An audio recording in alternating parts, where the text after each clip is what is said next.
அதே மாதிரி வாயில் கதவுல வந்து வாஸ்து கணபதியோ இல்லைன்னா எப்பவுமே கருப்பு என்பது வந்து திருஷ்டியை போக்குவதுன்றப்ப நம்ம பெரியவங்கெல்லாம் சொல்றாங்க. அதுபோல அந்த ஒரு கணபதி ஃபார் எக்ஸாம்பிள் இந்த பிள்ளையார்பட்டி கணபதியிலே கருப்பு வருது.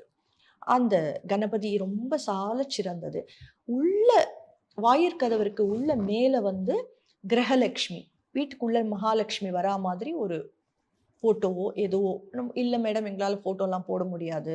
ஒண்ணும் பிரச்சனை இல்ல. ஒரு ஸ்டிக்கர் வாங்கி அது மேல கதவுக்கு மேல ஒட்டிடுறது. இது வந்து 3வது.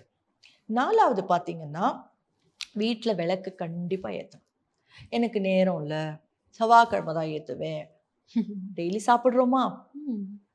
டெய்லி நம்ம அது மறக்கறது இல்லல்ல. டெய்லி குளிக்கிறோம்ல. அது ஒரு சின்ன விளக்கு, ஒரு அகல் விளக்கு ஏதோ ஒண்ணு. அது முடிஞ்சா காலை, மாலை ஏற்றுவது சாலச் சிறந்தது. அதைவிட சிறப்பு 24 மணி நேரமும் வீட்ல ஒரு ஜோதி ஒளிர்ந்து கொண்டே இருப்பது மிகச் சிறப்பு.